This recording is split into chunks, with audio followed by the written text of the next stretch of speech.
Man kommer ind i lejligheden via entréen, hvor der står en børneseng med naturligvis Pippa og Dino-betræk, som der kan stilles ind i selve værelset.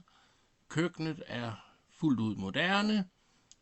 Der er simpelthen alt fra en gammel raclette, æggekoger, toastmaskine, panini-toast, kedel, moderne køle-fryseskab og en moderne komfur med pizzasten i ovnen, spisebord til 4 personer, og så er der den hyggelige sofakrog, hvor en ekstra person kan sove.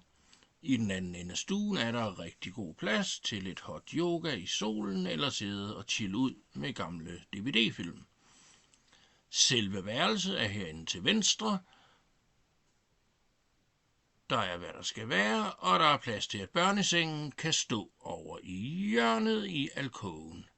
Her er det så badeværelset, vi kommer ud på, og her kan I lige se jeres vært, der vinker til jer. Hej, jeg hedder Jesper. Husets måske flotteste rum er naturligvis stuen med de fritlagte gamle bjælker fra 1928. Det står indridset i en af dem, og så selvfølgelig altanen, som vi her kommer ud på.